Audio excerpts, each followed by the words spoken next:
Добро дојдовте во четвртата сезона, во 23-та епизода на четвртата сезона на Политиканти со мене Боријан Јовановски. И со мене Сашо Адановски, јас се уште се јавам од Виена, Боријан ужива во Скопје, ја дека се мачам, тоа е, знаеш како мора. Овде е развиен капитализам, нема шанс. Да, слушај, пропаѓа Европа, така? Да, готово е. Готово е. Не почна да врте после 3 дена, така што тоа веќе не се брои да. Пропаѓа, не, Сашо, пропаѓа, ти кажам, нема ништо, да. Да. Па нема, види у земја како Австрија, да речеме, во Виена, кај што возовите не каснат ни 30 секунди, тоа не може да обстане, тоа нема шанса како може да обстане. Да, и таму се веројатно се секираат, дебатираат за ова што се случува по светот, пошто толку се на конец висат, зависи што ќе се случи и така, и тоа ги интересира. Да, дека кај нас ние Меланија Трамп дали рекла Македонија, дали Северна, дали грчкиот дипломат ја поправил или не ја поправил, дали тоа треба да се грижи Белата куќа за безбедносните протоколи, дали, не знам што да кажам. И друго, не знам што има, на мајмунчето му крадат храна. И па така, во држава во која, како да ти кажам, едноставно нема предизвици, решени се некои работи, стабилно, се окей, се нема... До мајмуните сме стигнати. Да. Не знам, ти знаеш ли со Меланија што требала да каже Македонија, па дали грчкиот дипломат дали можел да дознае што ќе каже Меланија, па отишел у Бела куќа, па тоа го пресретнал, па она не кажала Македонија, требала да каже добро дојде Македонија, као така требала да каже наводно. Да. И што веројатно ќе беше го вративме името, не знам. Боријан, да ти кажам право, се разбира дека следам, гледувам еднаш-два пати у денот да видам што се случува и ја не памтам период со такви минорни вести. Мислам, тоа се вести, не ме гледам ова за лекариве, нешто гледам за обвинителство, тоа така една, како да кажам, на периферија на било каква важна дебата, тема за нашето општество, за светот, за било што е, вака се вртиме. И дали сега дека, знаеш, дека не сум таму, па не си потонат можда и во некакви чаршиски муабети, можда муабети со пријатели, со круг на луѓе и сето тоа, то така изгледа тотално периферно, морам да. Еве вечерва не знам што да коментираме од Македонија. Од Македонија, види, мислам, би требало да се води таа дебата, но ја нема. Се ова што се случува, светот е пред една глобална рецесија, малку фали, мислам, да дојде до тоа. Барелот некаде стига веќе над $100, викаат дека кога ќе пробие бариерата од $150, тоаш веќе оди глобална рецесија, што повлекува низа на други проблеми и се разбира најмногу ќе удри по луѓето кои се социјално ранливи, а такви во Македонија ги има многу, односно огромното мнозинство е социјално ранливо. Колку што знаеш, кај нас целата работа се заврши со намалување на ДДВ-то за нафтата, додека изостануваат било какви други мерки кои, например, деновиве читам по странскиве медиуми, скоро сите европски земји ги носат овие што пропаѓаат во Европа. Еве, шпанскава влада 5 милиарди има издвоено за пакет мерки кои ќе ги ублажат тие удари врз социјалата. Албанија ги сипна акцизите за горивата. Бугарија носи некаков пакет мерки кои исто така треба да им помогне на социјално загрозените. Хрватска, и сега да не редам, мислам, но во секој случај она што се случува со Иран, со војната во Иран и последиците од тоа, секако дека во сериозни држави тоа се разговара на многу сериозен начин, се дебатира од различни аспекти, вклучително се разбира и ова што ќе се прави со кризата која ќе произлезе од поскапувањето на нафтата, храната, во прашање со се вештачните ѓубрива кои се рефлектираат врз земјоделското производство, потоа се разбира тоа се прелева во цената на храната, транспортот и т.д. како да кажам. Но такво нешто нема. Сем срамежливи коментари критични кои може да се чујат од поединци, но тоа е стварно минорно за тоа дека владата не презема ништо за да ги уплажи тие шокови кои произлегуваат од оваа криза. Боријан, мене ми се чини дека кризата уште не е ни почната. Не, кризата, да, во право си. Не, кризата не е ни почната. Во оваа смисла која ти ја говориш. Да. Денеска Марко Рубио на овој собир што го има и така натаму, кај што осудија гаѓање цивилни мети, замисли. Откако те па 160 деца у школа и не само, па тоа валде и Израел и така. Тој вели дека, види, Марко Рубио во принципи не знае многу што ќе се случува, бидејќи таму освен Трамп, тој е држава на еден човек. Така што и целата политика се сведува на еден човек. Никој таму, дури најблиските до него, не знаат што ќе биде утре попладне. А од тоа што ќе биде утре попладне може да го нема веќе у 5 попладне. Зависи како човекот ту главном се буди, не заспива до сабајга и ги крои политиките сосема случајно. Но Марко Рубио вели дека во прашање се недели, а не месеци, кога ќе заврши операцијата американска со овој напад врз Иран. И да речеме дека он знае што ќе се случува, иако ја се сомневам, тоа значи дека последиците од сето тоа да заврши за 3 недели ќе траат најмалку уште 3 до 6 месеци. Бидејќи тоа многу комплексна една ревитализација на сите овие постројки што таму, дури овие што не се уништени, добро, најголемиот дел од нив не се уништени, доколку не решат да почнат да ги уништуваат, бидејќи ако американците почнат да се занимаваат со нафтените постројки и со гасот во Иран, тогаш Иран ќе се занимава со сите во регионот на сличен начин. Не знам дали знаеш, и овие што не гледаат публикава, за 8 годишната војна помеѓу Ирак и Иран, ни едните ни другите ниту еднаш не ги нападнаа противничките нафтни постројки, нити за газ. Тоа едноставно, бидејќи во крајна линија едните и другите ја финансираа војната од тие постројки, од тие извози. А таа војна беше ужасна војна, која траеше, мислам дека 8 години на крај траеше. Така, затоа имаме оваа револуционерна гарда и сето тоа во Иран, кое што чисто е, да кажем, и овие модерни изданоци денешни, тоа е вајде втора, трета генерација, се практично голем дел од нив се прекалени војно. Сакам да кажам, значи, таму веќе во тек во наредните 2, 3, 4 недели ќе биде во тек гасење на изворите. Гасењето на изворите, тоа се обидов и минатиот пат во емисијата да го прокоментирам. Враќањето на функционалноста на тие потоа постројки трае со месеци, бидејќи не е едноставно да се исклучат тие постројки, тоа се огромни постројки, нафтни, гасоводни и така натаму, и потоа нивното конзервирање, деконзервацијата трае со месеци. Второ, сите, иако почна иранците да пуштаат разноразни танкери и други бродови низ Теснецов, од пријателски земји со кои што прават договори вон оваа американско-израелска агресивна една политика, таму веќе се сите резерви се пополнети, нема веќе кај да се ставаат. И тоа е еден од големите проблеми. Се што има танкер е наполнет, се што има складишта се наполнети. Заради тоа ќе мораат и веќе почнуваат да гасат дел од извод. Така што ова ти што го спомнуваш за вештачкото ѓубриво, па не е само тоа, хелиумот, има милион работи таму кои што се проблематични. Тоа ќе трае со месеци, тоа апсолутно ќе притисне врз инфлацијата во целиот свет, прво ќе притисне во Америка. Тоа нема што, таму галонот веќе дојде до незапамтени цени. Така што нас допрва не чека тоа, нашата влада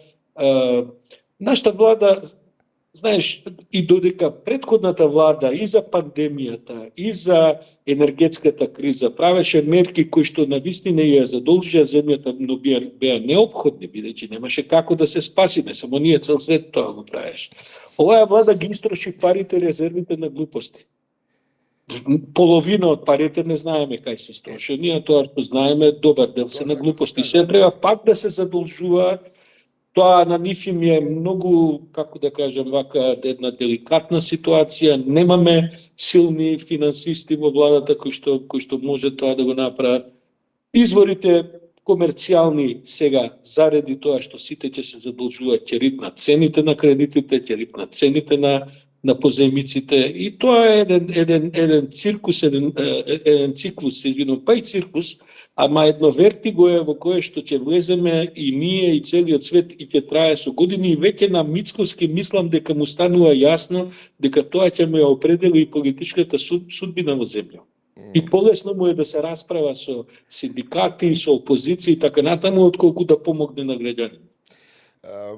Инаку, уште ајуше малце за кај нас, го пофаливме би јас и ти минатиот пат, или кога беше минатиот пат, мислам... А него ни знаевме кој е. За Савевски, да, дека нели добри коментари од различни страни.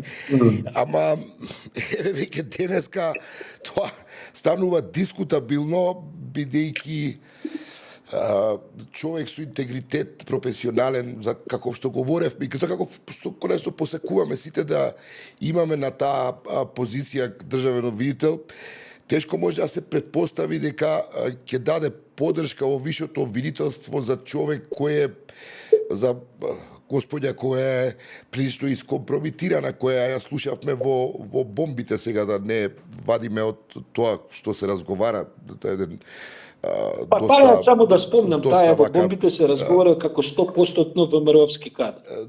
Бидејќи нејзиниот сопруг, и таа самата, и кога разговара, тој мислам разговори меѓу Мијалков и министеркава за внатрешни, кажи. И тука да гледаш дека партиски војник уствари, сваѓаш и сега. Да, апсолутно, вика тоа е наша, вика одма дека поминува. Мислам, за жал, тоа е. Инаку не знам дали знаеш исто така на обвинителката која го води случајот со Кочани за полицајците, исто и престанува и неа мандатот, она таму се менува.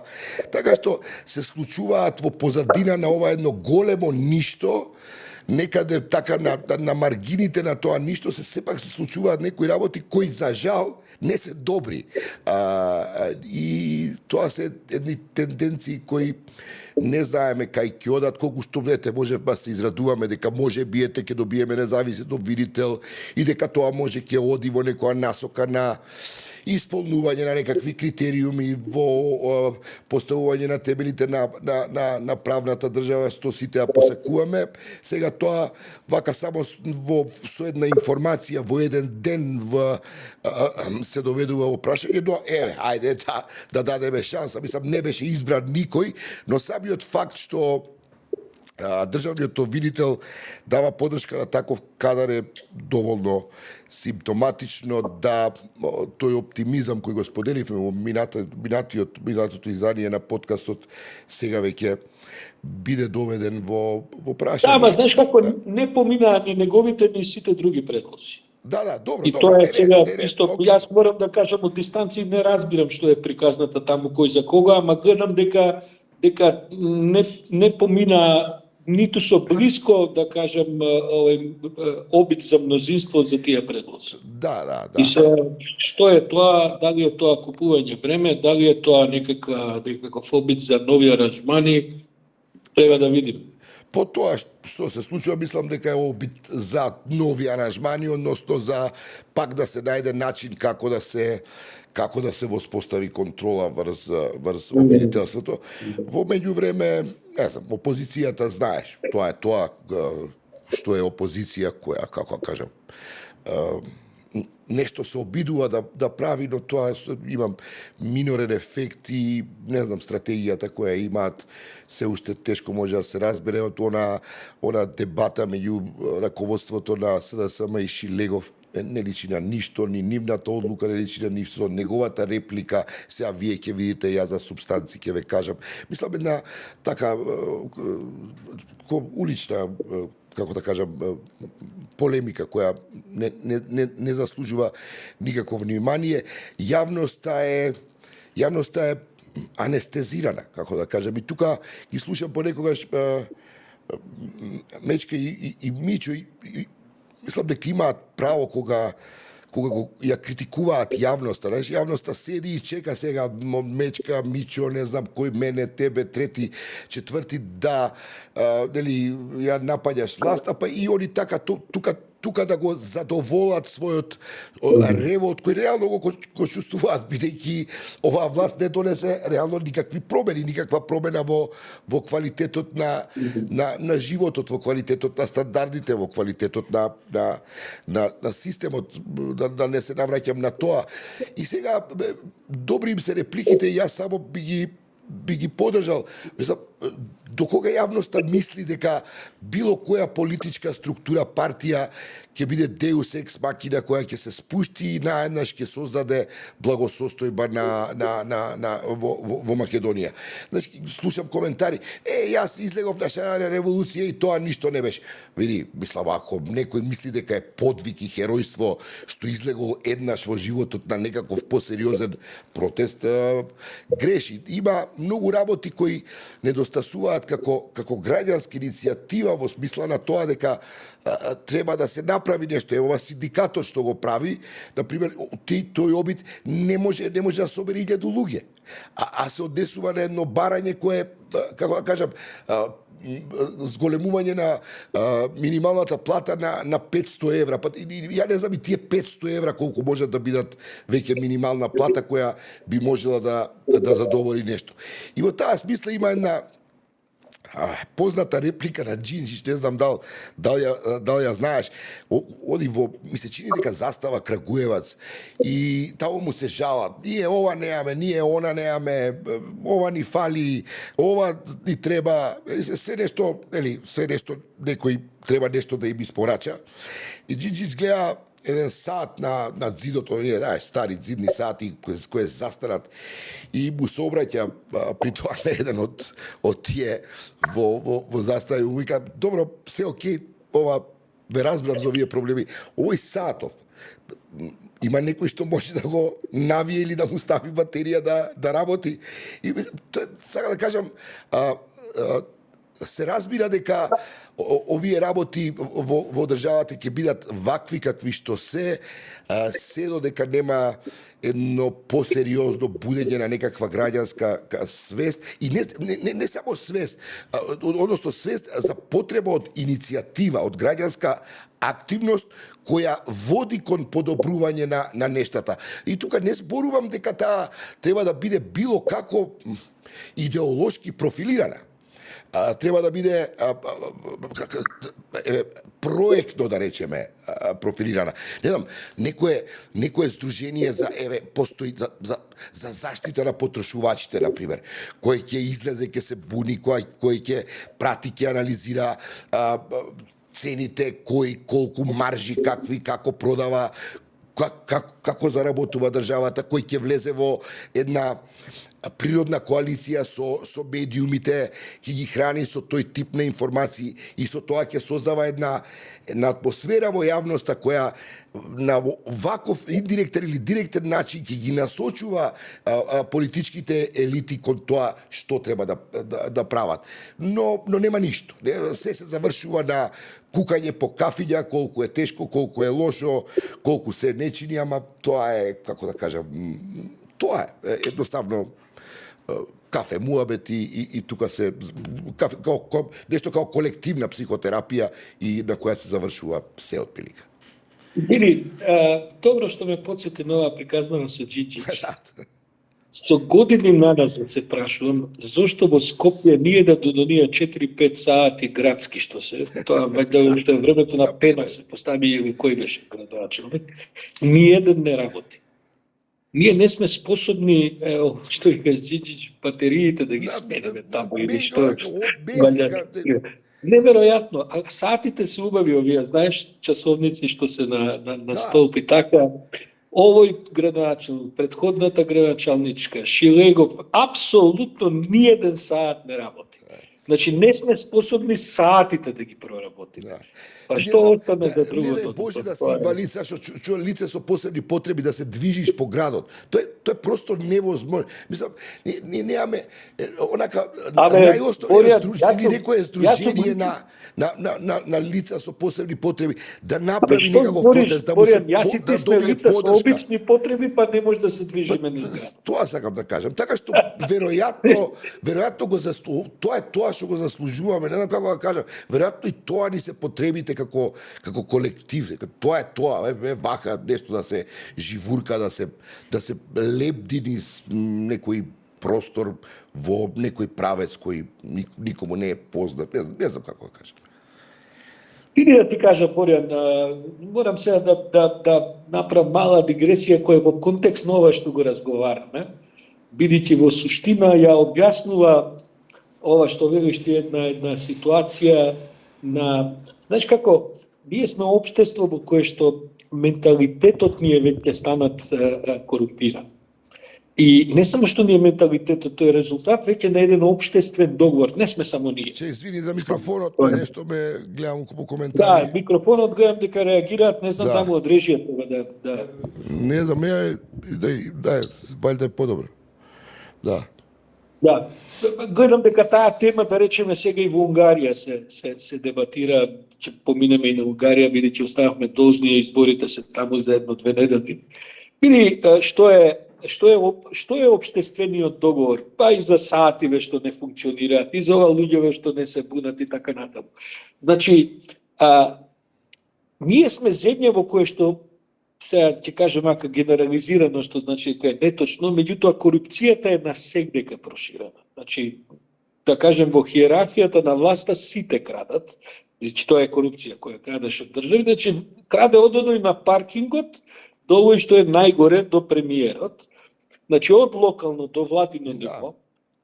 И заради тоа е некако општествено прифатено дека е во ред министри да крадат, самиот лидер да краде и тоа ако може најмногу, пошто и така сите крадат, па овој е на врвот на се, па тој треба да краде најмногу.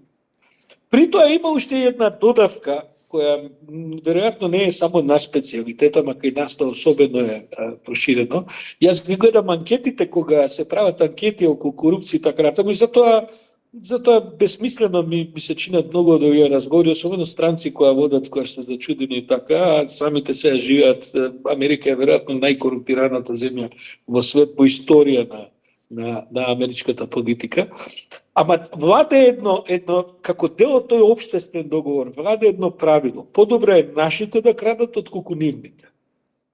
Бидејќи целата држава е партизирана, бидејќи се стекнува и се прави и се успева и така натаму по некакви партиски линии.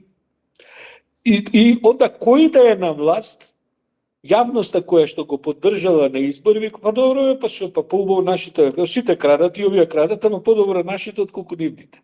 И знаеш како, од тоа нема излегување. Затоа не функционираат саатите градски и се друго. Така што, знаеш, се вртиме во таа една вртешница, не само ние, многу земји во светот го имаат истиот проблем, во кој што некако се создадоа неефикасни државни системи во кои што низ корупцијата завршуваш работа. И навистина е така. Ти денеска подобро ќе извадиш, не знам, тој таму на вратата кој што стои во матично, тој за некакви бесмислени 300-500 денари, не знам сега која е тарифата, ама толку беше доларни, ќе ти помогне да извадиш за еден ден уверение за, не знам, државјанство, за венчани, за разведени, се што се вади, отколку да те, јас влегов на сајтот на наша, нели, сега сме дигитализирани, сето тоа е, нели, влегов на сајтот на баш на таа институција, зашто ми требаше за некоја постапка уверение за венчани не постаро од не знам што. И види, на сајтот кој ќе влезеш, сето тоа, на крај клик, ваму клик, таму попуни, потврди, добро, конфирмирај, да, на крај мораш да одиш уверението да го земеш во во таа служба. И не разбирам што е сега тука големото подобрување. Па ја ако морам да отидам до службата да го подигнам уверението, не ми е проблем таму да пополнам формулар за 3 минути да го дадам на шалтер. И го чекаш. Значи све е дигитализирано, само што пак тој на вратата морам да го потплатам, за да ми заврши работа го добијам уверението за не знам колку сати. Сашо, нема што да прави. Еве, во кабинетот новиот началник вработува нови 42-ца. Мислам, неверојатно, мислам, не знаат ни Па они ова е што тоа што ни ти они кажам. знаат зашто Сите ги... тие се дел, сите тие 42-ца се Така. дел од тој општествен договор. Да. И затоа они толерираат. Па добро не краде, ама ме вработи. И ти види, тоа е така едно така искорумпирано Да. општество, морално сме искорумпирани. Дури и луѓе кои што не се занимаваат со тоа. Јас на пример претпоставам и ти, ја имам проблем, мене не ми ни бараат подкупи. Значи маса луѓе си завршуваат работа за 500 денари, мене не смеат да ми побараат, бидејќи нели ме Да, знаат и незгодно, така. да. И ја морам да одам по сите процедури. И што Па си човече, викаш, па некој тоа. што подобро побарај ми да завршам работа. Апсолутно. Мислам, околу мене луѓе си Мислам, завршуваат тажно е, ама, да работи. да. Утредата ја чекам као мисир. Неделата е за уверение и така. Шо да ти И нема и кажам? луѓето сето тоа го толерираат. Затоа вика може просто може таа е потребата, Сашо, не знам што ја кажам. Не е тоа потребата, сите учествуваат во тој Не, тоа, систем. па не, сакам да кажам дека е тоа некоја култура на живење која е просто таква Да, и она тоа култура дека на гледа, живење. еве сега може да се префрлиме ако сакаш. Во Прага се одржаа протести, 250.000 луѓе излегоа да протестираат против владата на Бабиш поради не знам да не случајно Бабиш има некое флиртување со Фицо Словакот и со Орбан, со Русија и така натаму, да, и протест 250.000 луѓе. Како да ти кажам, мислам, тоа е сепак корупцијски скандал кој имаше 300-400.000 луѓе излезени. Во 2000 година го менуваат политички обид прават во Чешка да го сменат директорот на јавниот сервис, излегуваат 100 и кусур илјади луѓе да го бранат јавниот сервис од политички влијанија. И се тоа е тоа е тука незамисливо едноставно да се случи. Не, да немаме илузии и се додека тоа не се случува, тоа нема Некој работите да се... викава во коментарите, ни вика медиумите се најголемиот проблем. Апсолутно медиумите не се најголемиот. Медиумите се дел од целата реалност. Ама како Ја не чекај, знам- не, да. Кој Бидејќи кој- и го видов истиот коментар. Знаеш колку луѓе ми пристапиле. Знаеш, ова ваков проблем тако и кога ти му речеш добро, ајде, бидејќи ти треба соработка, барем да го имаш документирано исказот негов за неговиот проблем, за да утре не дај Боже пред суд, сепак имаш нешто со што да се браниш.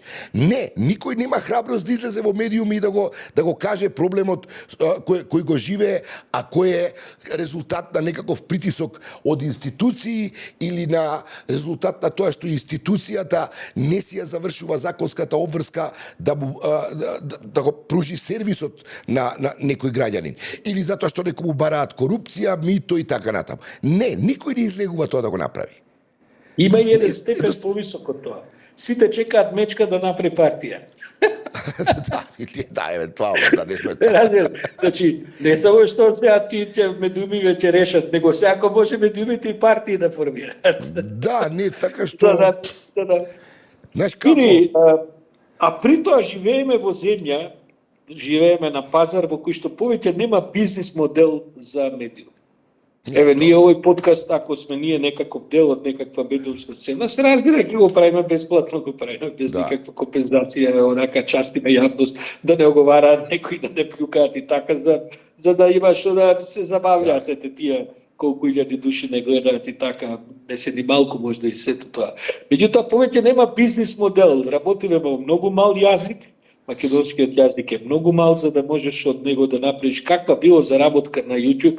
Дури и вака многу гледани подкасти на крајот, нашиот не е меѓу најгледаните, се разбира, ама од Infomax до тај сега да не спомнувам други така, кои имаат и можда и над 100.000 прегледи, ти не можеш да направиш сериозни пари за да ги инвестираш во развој. Да, ќе земеш некоја јадарка, нешто и така, за да можеш да го преживееш месецот, меѓутоа нема бизнис од тоа. А и да не кажам дека ако сакаш да направиш бизнис, потоа треба да влезеш во разноразни сделки, вакви, такви, кои на крај секако завршуваат на еден или на друг корумпиран начин и што може да спомнуваш, што не можеш и така. Добро, тие што можат се да спомнуваат, затоа и никој не ги финансира, мислам, во крај на линија. Така што, Борјан, си ја живееме таа реалност во која што се наоѓаме и нема тука што многу да се помогне. Туку, види, кажи ми ти сепак да прокоментираме малку за Украина, за Унгарија. Таму си ти сега во твојот, овако како ти доаѓа источен сосед. Да, види, морам да ти кажам дека е големо вниманието, дека вчера присуствував на една изгоредна дебата, на која што имаше тројца соговорници баш од Унгарија. Сега тие имиња нема ништо да значат, ама Жужана Железни, која што е многу позната, таа е бивша пратеничка и така натаму, а сега е политички аналитичар, пишува книги и така, е многу занимлив тип кој што се викаше Петар Маџари, значи не Петар Маџар како што е Петар, како што е овој лидерот, него Маџари, кој што исто така еден многу познат новинар во Будимпешта, и Ботон Феледи, кој што е правник и експерт за надворешни работи, живее работи во Брисел и така натаму, направија стварно една многу добра дебата. Овде ќе има еден Конкордија прес-центар каде што тоа се одржува, една прочудена Мирјана Томич која што ги води тие дебати на еден извореден начин и траеше 2 часа и морам да ти кажам многу информативна.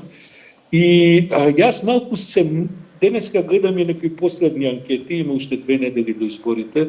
Јас се уште имам некаква резервираност околу исходот на тоа, но изгледа дека работите се движат во добар правец, во добра насока за опозицијата, за овој Петар Маџар.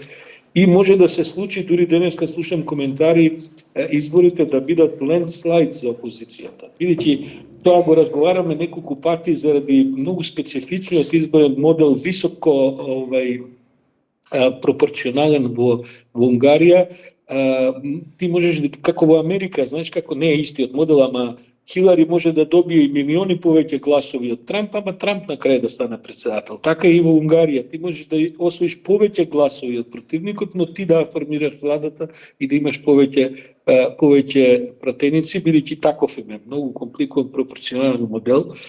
Меѓутоа изгледа дека почнува да се одлепува опозицијата, затоа што на крајот од криштата Орбан во Унгарија има многу голема економска криза, социјална криза, луѓето се многу незадоволни. Ние ги следиме овие теми, знаеш, Трамп го поддржал, J.D. Венс ќе дојде, не знам кој и така натаму. Тоа во Унгарија надворешната политика, па дури ни Украина не игра толкава улога во изборот на луѓето, особено за овие избори. Имаше пред некоја година, претходните избори, тогаш беше поважна.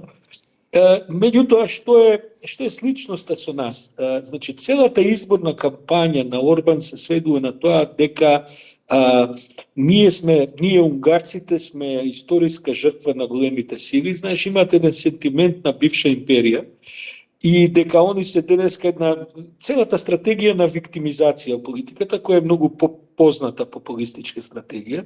Ние сите ни се криви, особено големите сили, затоа што се наоѓаме, и ако јас паднам кој сум другар со Путин, сум другар со Трамп, дури со Си Џинпинг, остана Унгарија на маргините на европската политика. Тоа му е прилика стратегијата кажана во една реченица, иако е таа контрадикторна. Ако се унгарците жртви на големите сили, како тоа ти сега, мислам дека со Путин се видува 14 пати.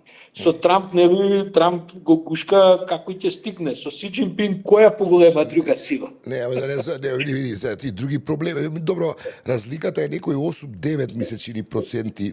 Маце повеќе отиде сега. Последни истражувања покажуваат и проценти. Ама они ги има, сега имаш еден документар, се влегува во една шема груевистичка, знаеш, она на подкуп на гласачко тело, масовен подкуп. Да, се разбира. Во игра се овие ај дипфейкови, Петар Маđари со Урсула вон дер Лајен како ја носат Унгарија во војна, морбидни спотови за брачен пар млад кој излегува во црква, па потоа бомба има во раката сопружникот, па следната сцена е мртвачки сандук, грозно, морбидни кампањи кои се разбира треба да го застрашат, бидејќи тезата истата ко во овие прорускиве партии во Молдова, во Грузија што го правеат, дека ако победи опозицијата, тоа значи дека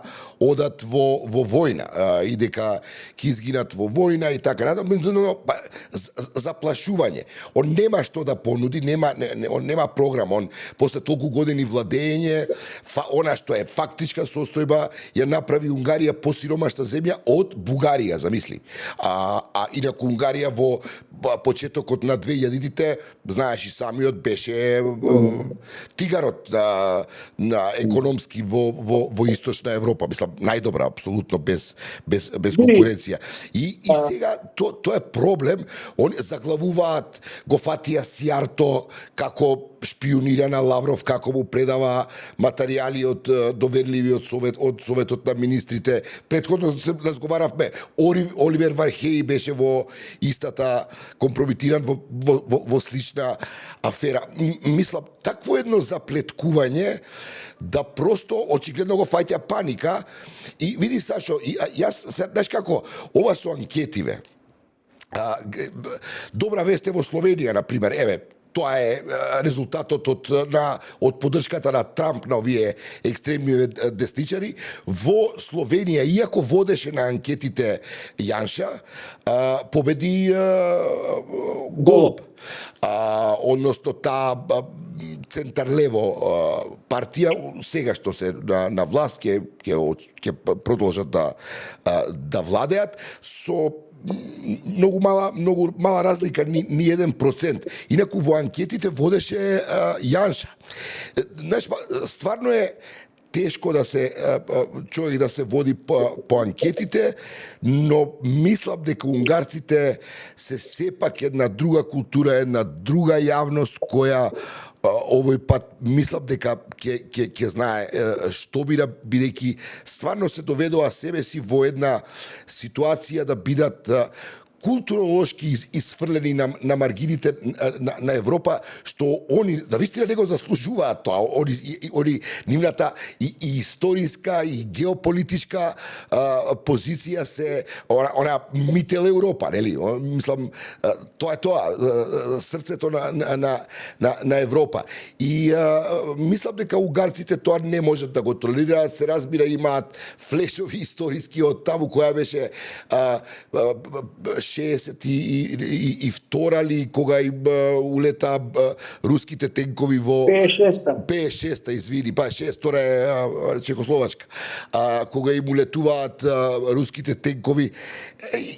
Така што се на страната на опозицијата, и ако гледај сега, види, немој да мислиш дека Орбан, тоа е многу критично може да биде, бидејќи ако е таа разлика многу мала, Орбан е агресивен, знаеш, Орбан има зашто да се плаши. Он и една сериозно голема елита која се создаде за време на неговото владење, која направи огромни пари, имаат што да изгубат. И во таа смисла, знаеш, тешко да се очекува дека ако тоа биде мала разлика, дека они едно лесно ќе ја предадат власта и ќе го признаат поразот. Не знам дали забележа овој бордот мировен на Трамп. ќе испрати посматрачка мониторинг мисија за изборите во Унгарија. И внатре внатре се има представници од Белорусија, од Египет, од Кувајт, вака све демократски држави кои нели треба да мониторираат избори во една европска држава. Мислам, стварно е иронично, цинично да не речам, но од друга страна индикативно за тоа дека Орбан подготвува известни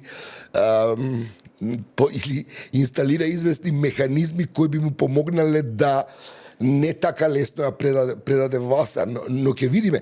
И тоа е, конечно, стварно е многу важен тој исход во Унгарија, бидејќи он на известен начин е некаков идеолошки патрон на оваа екстремна десница или забегана демохристијанија, да ја наречам така, бидејќи знаеш, во Франција, например, екстремната десница не помина добро колку што очекуваше. Лепен и незиното национално движење што дае, изгуби во Париз, изгуби во Тулуз, изгуби во Марсеј, изгуби во речи сите поголеми градови. Париз го задржа социјалистите, Марсеј го зема социјалистите. Знаеш, во Шведска, односно во Данска, Фредриксен ја задржа власта како левичар, нели, така што таа поддршка која овие екстремните десничари ја добија од Трамп испадна дека не е баш на добро. И сега се разбира, тоа ќе има и известни рефлексии и на Балканот, затоа што поготово во Македонија знаеме дека Орбан игра главна улога, држи медиум, влегува во телекомот, влегува во енергетскиот сектор, во низа стратешки сектори и тоа ќе во Србија исто така има значително влијание. Понатаму неговиот пораст исто така отвара еден посериозен една можност во Европската Унија да се разговара за таа реформа која би донела да може да се носат одлуките во Советот на министрите и Европскиот совет со квалификувано мнозинство, а не сите со консензус, што е една од опциите за деблокирање на проширувањето, бидејќи главниот страф е од влез на нови членки кои, како што рече Марта Кос, би биле тројански коњови, нели, кои би ја појачале позицијата на овие што блокираат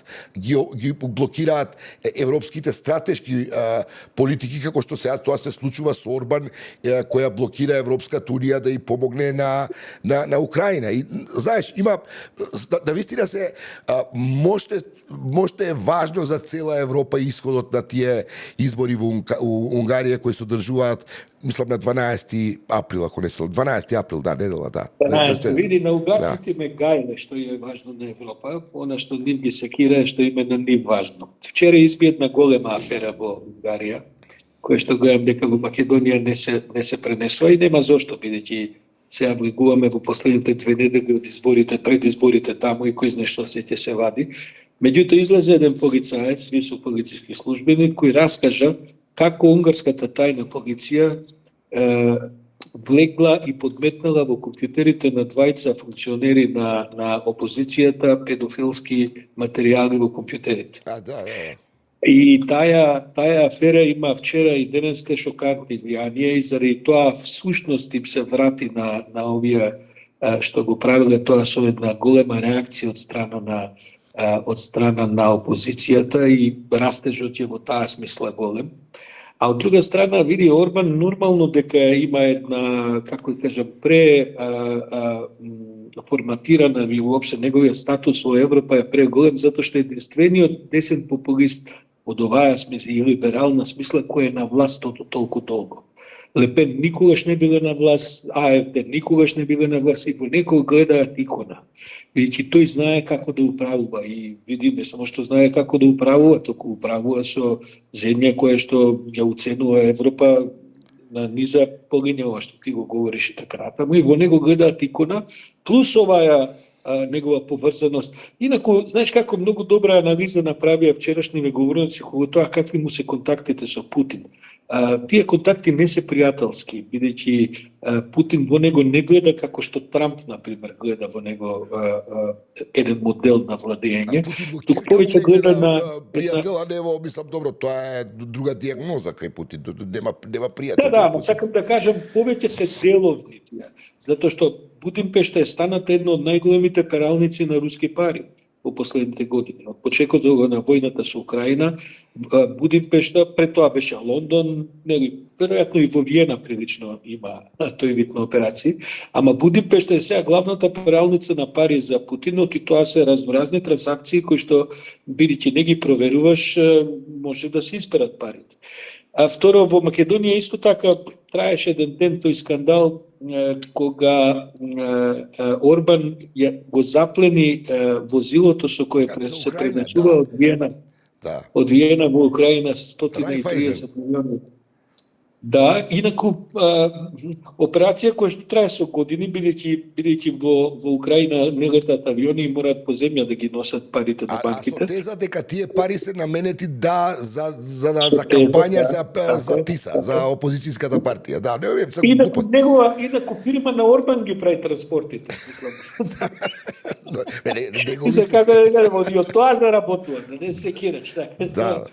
Меѓутоа, мислам дека ова сега што го разговараме, мислам дека во последниве денови се менува, инаку ако е мала разликата, Орбан останува на власт, ако е мала во корис на опозицијата, Орбан останува на власт.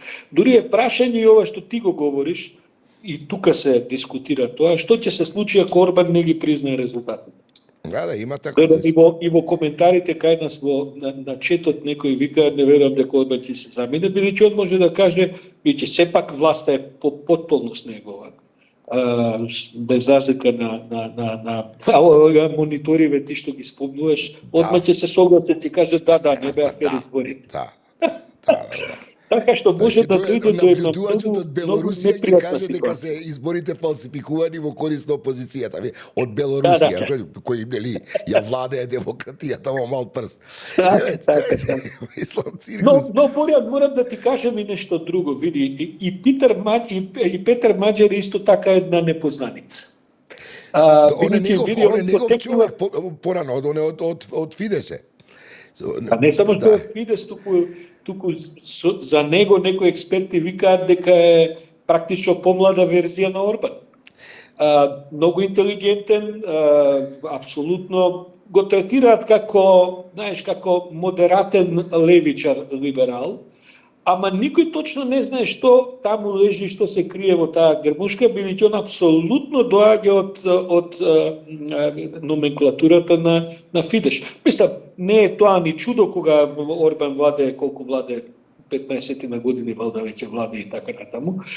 И второ, он има една многу хетерогена поддршка во Унгарија. Да речеме, зад него не застана, затоа он шета по села, по предградија, по провинциите. Меѓутоа, зад него застана во голем дел средната класа, застанаа помладиве, значи поедуцирани и така натаму, но она што е провинција во Унгарија, она што е послабо образовано, посоцијално запоставено, тоа стои зад Фидеш. Тоа што е изложено на перење мозок на медиумите на Фидеш, бидејќи медиумите се во огромна мера под контрола на Фидеш, да не се лажеме, тоа нема. Имаше меѓу другото денеска или вчера исто ала Груевски новинар кој е обвинет за шпионажа сега. Мислам, како ти кажам, тој тип на невкусни овакво авторитарни потези кои ги влече. Но јас сум тука доста умерен оптимист, морам да ти кажам, околу тоа дали ќе победи или ќе изгуби Орбан, но она што знаме дека е секако многу важно и гледам дека овие, бидејќи оне ТИСА е на Петер Маџер во дел од ИПП. Таму кај што беше Орбан, он повеќе не е таму. И ИПП многу срдечно и масовно го поддржува во целата кампања и мислам дека он е сепак една проевропска варијанта која за Европа тој резултат, неговата победа евентуално би била стварно голема добра вест и големо олеснување. Во унгарската јавност неговата платформа, за која иначе има многу комплименти, ама знаеш што се изборни платформи, тоа нема врска, после може да владееш и потполно спротивно, тоа баре у Македонија го знаеме. Таа се третира како револуција на нормалноста.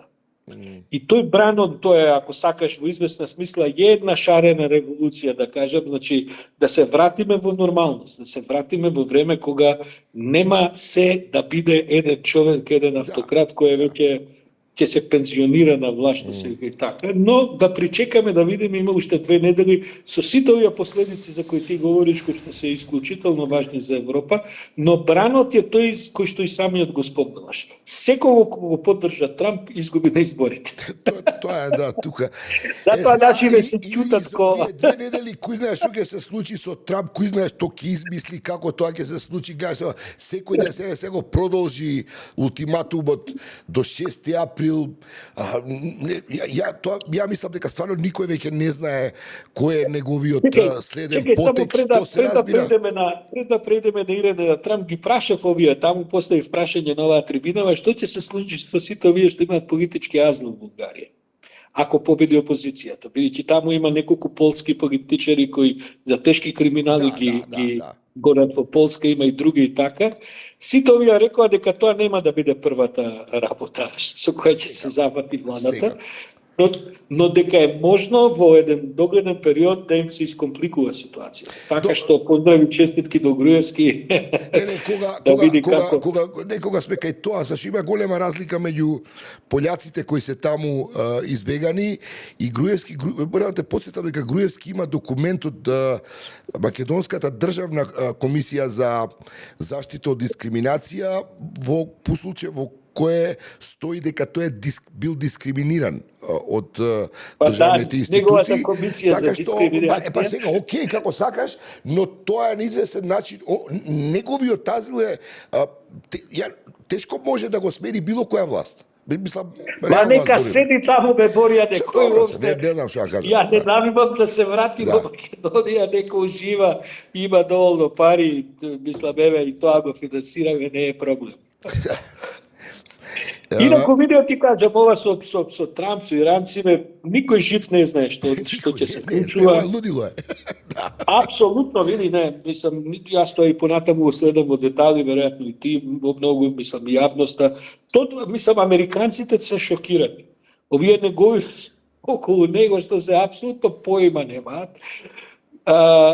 Нит се водат преговори, има некакви обиди, на вистина, таму преку Пакистан нешто се посредува, ама нема никакви директни преговори.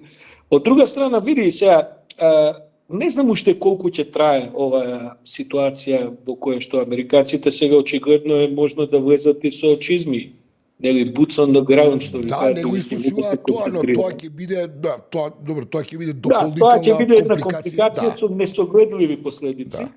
Но сакам друго нешто да кажем, Боријан, види, несомнено е дека кога ова ќе заврши, па макар и за 2-3 месеци, ако толку трае и така, можда и до понеделник, бидејќи ти не знаеш овој човеков е будала, ти не знаеш што може да се направи. На крај ќе излезе сегашниот ирански режим многу ослабен. И тоа не може да нема последици, тоа значи они сепак ја контролираат силата во иранското општество, тоа е неспорно. Утепаа не знам колку илјадници луѓе само пред неколку месеци така натаму, но мислам дека изгледите на ова иранско раководство, ова теократскиот режим и така само ќе слабе и во таа смисла дури со ова што со хаосот што го произведува Трамп наоколу, можеби во некаква догледна иднина тоа сепак ќе биде една цената за тоа ќе биде веројатно многу висока во Иран, но Иран е огромна земја и ако сакаат тамошните граѓани да направат некаков преврат, мислам дека има многу луѓе кои се подготвени да продолжат со отпорот и од како ова ќе заврши, како и да заврши. спротивно мислење од твоето, ја мислам дека напротив ова интервенција на Трамп ги искомплицира работите за некое автохтоно движење во Иран, кое беше инаку почнато во јануари и беше стимулирано од економската ситуација, да те подсетам. И јадници масовни беа протестите. Тогаш режимот брутално одговори, убивајќи десетина илјади од луѓето кои протестира. Но сега во овие околности, од како Трамп ја започна војната, сега било каков протест се толкува како соработка со агресорот. Тоа не е ништо спорно, затоа и не сака... И тука ги искомплицира. Он во јануари, кога тие протести се случуваа, он се занимаваше со Мадуро и со Гренланд. Ја занимаваше Европа.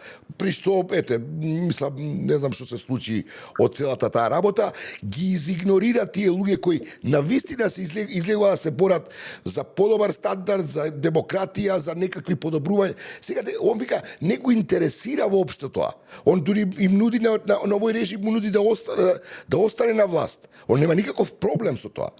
Исто како во Венецуела, он нема принцип. Еден од проблемите е тоа што сегашната власт во Иран не сака да ја заврши војната. Бидејќи додека трае војнава, они се на власт. Да.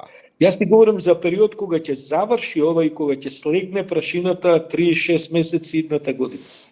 Во таа смисла се они ослабени, бидејќи сепак е ова еден удар во кој што ќе видиме, тоа е сосема неизвестно, но сега иранците не сакаат да престанат, бидејќи знаат дека додека се нападнати од Израел и од Америка, нема начин да некој ги падне од власт таму и да некој се побуни против. Тоа е едно и друго, се додека сега кога видува дека го контролираат хормонскиот тестец, кој направи огромен хаос секаде во светот, они тоа е една вака стратешка предност апсолутно, која е една јака карта која имаат. И едноставно Трамп не знае што да прави. Сега смишлјаат некое острово таму, па таму да се истоварат, па тестецот да го контролираат, што не знам како тоа ќе се изменаџира. Во меѓувреме, еве тие преговори, инаку чисто да публиката, гледачите да ги подсетиме, 2015 Обама направи договор со Иран, кој потоа Трамп го руши кога доаѓа во првиот мандат на власт, повторно ги враќа санкциите и ја комплицира целата работа со Иран. Инаку е точно дека Иран не е наивна работа, таа закана со атомско оружје. Они се стигнати до некои, по она што го читав вака од релевантни извори, до прочистување на тој ураниум до 60%, до 90% треба да се донесе за да се произведе атомската бомба. Но тоа е ongoing процес. И таа закана стои, но ја не верувам дека она може да се реши вака како што Трамп ја решава. Трамп требаше евентуално да го можеби надогради договорот кој Обама го имаше постигнато, но не да го сруши. И потоа, откако го сруши, Бајден не успеа повторно да го врати договорот, иако имаше такви обиди, и сега имаме оваа фрка, таква каква што имаме и од која не се знае како ќе се излезе. Патем речено, Обама кога го прави, тоа го прави во консултација со меѓународни партнери, во консултација со НАТО. Сега го слушам Трамп, он зборува за НАТО како да е некоја, не знам, нешто, некоја трета страна во приказката. А Америка е основач на НАТО, мислам, North Atlantic Treaty Organization е во Вашингтон подпишан, по нивна иницијатива. Он го компромитира НАТО без при тоа да воопшто побара било каква консултација во рамките на НАТО околу тоа што да се прави, за да можат и тие членки на НАТО, вклучително еве и ние сме, просто да се знае каде се оди, која би била целта, што би се напаѓало, зашто. Факт е дека треба Иран да се спречи во тие намери, тој, како кажам, фундаменталистички религиозен режим да му се оневозможи да има атомско оружје. Тоа стварно е малку таму налудничаво. Но па за волја на вистината, кога ќе видиш целата фрка во светот ја прават токму тие фундаменталисти, имаш Америка, Трамп католичка варијанта, Иран муслиманска, во Русија, во Украина, Русија во оваа православната линија, Израел кој не престанува да убива сегде наоколу еврејската радикална религиозна страна, така што тие религиозни идеолошки матрици стварно е малку, мислам, човек треба да размисли кога верува во нив, поистоветувајќи ги со некакви религиозни вредности, но што знам, појма немам, тоа е прашање кое нели е многу широко за дебата. После оваа епизода со Иран, и не само со Иран, туку целото однесување на Трамп, кој знае допрва што ќе следува. Јас немам сомневање прво дека пролиферацијата на нуклеарно оружје на светот нагло ќе рипне. Значи, нема никакво сомневање дека Иран ќе направи се што може за да произведе неколку нуклеарни бомби и нема тоа дури не мора ни они самите да го направат со облагородување и така натаму, тоа може и да се купи. Може да се купи од Северна Кореја до Пакистан, кој што им се соседи и така натаму, и околу тоа ќе има голем проблем. Мислам дека кон таа варијанта ќе тргнат и европски земји. И видите, кажам, се покажува дека земји кои што располагаат со нуклеарно оружје имаат она што се вика deterrence, значи одвраќаат од судири. Замисли Иран да имаше нуклеарно оружје. Немаше уопште да дојде до вас што дојде. Добро, се испостави дека Ормутскиот теснец за нив е нуклеарното оружје кое не е нуклеарно. Значи, во таа смисла извлекоа адути од ракав за кои сите знае дека постојат, само и глупиот Трамп не знаеше дека. Види, човекот е тотално неупатен, ајде да не влегуваме во целата таа работа. Инаку што се однесува до НАТО, авторот на конгресниот закон, Конгресот донесе закон со кој што се забранува на кој бил американски претседател самиот да одлучи да се повлече од НАТО. Авторот на тој закон е Марко Рубио. И тој го донесува во Конгресот пред 2 години, пред да стане Трамп претседател, или може да веќе и откако стана. Не, пред да стане, бидејќи беше овој сенатор.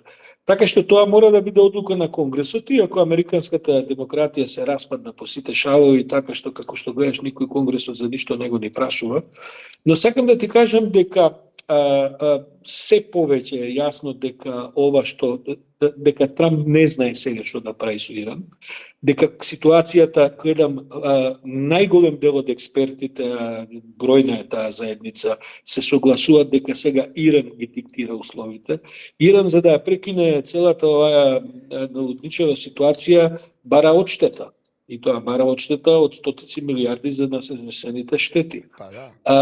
Дури и ако Трамп се одлучи да во еден ден каже победивме, фала, пријатно, тоа не може да го направи од 2 причини. Прво, затоа што ќе остане Иран на тој начин империјалната сила во Блискиот Исток, кој што, како што гледаш, со нападот на своите соседи практично покажува дека е најсилен.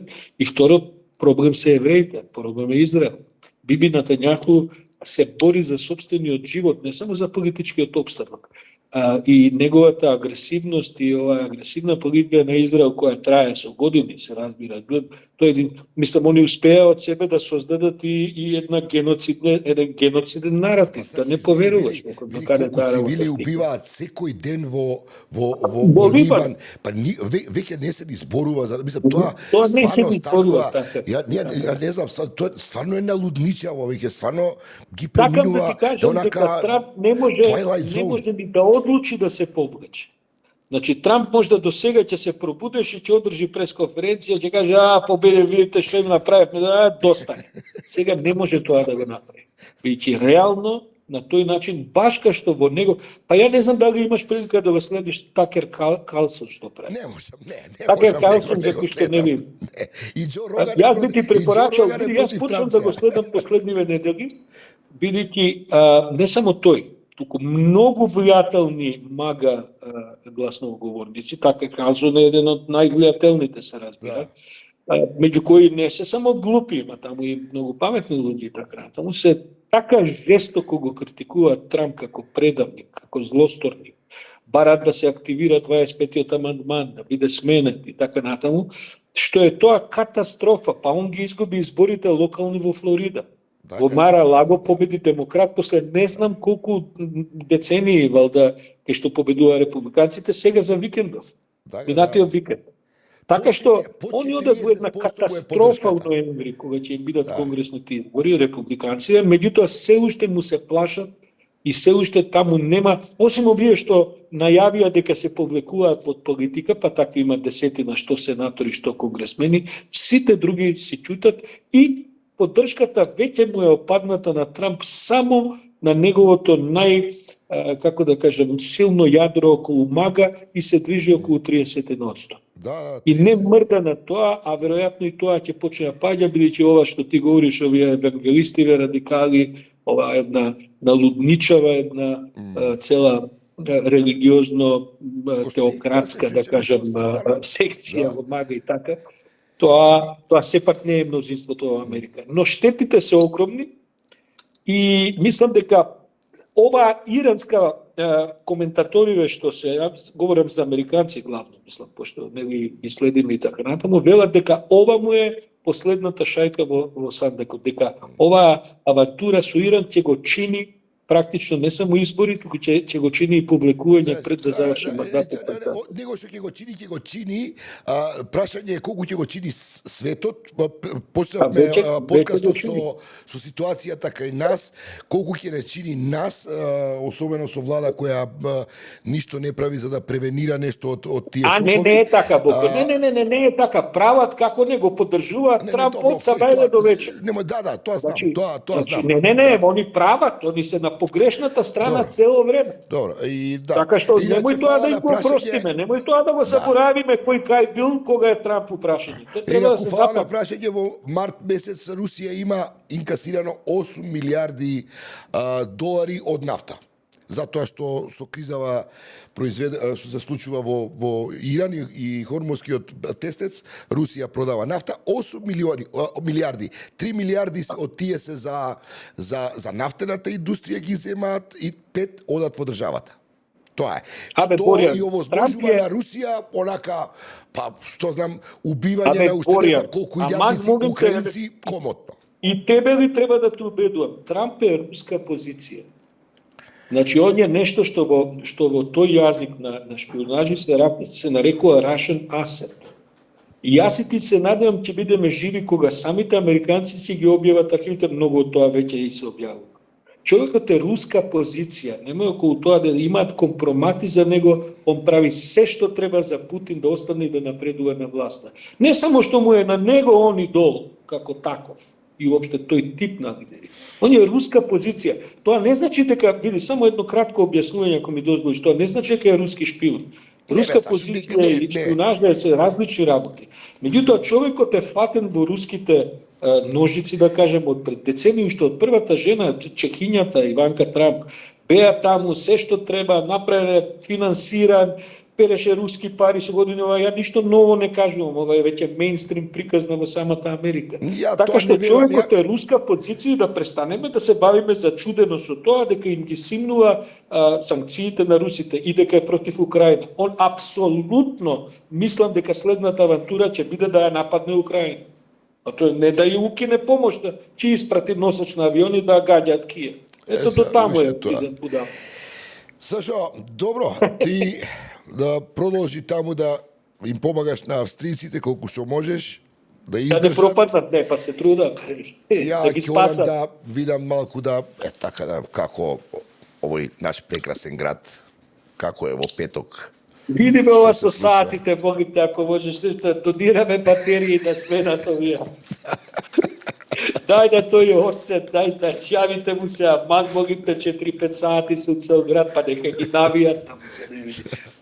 Знаеш, дека би сакал да правам едно интервју со градоначалникот да го викне веднаш. За вакви едноставни работи, не за политика. Стварно би сакал. Па нема да припадиме, не сме, кај сме Мицкоски, ако има да политича. Нема да го пусти. Така е. Океј, Сашо. Ајде, се гледаме ние петок, се најубаво за сите. Се Убав гледаме. викенд. Слушај, за наредниот викенд се гледа, да, може да се видиме и наредниот викенд, ќе се чуеме, да. Ова односно во петок, наредниот.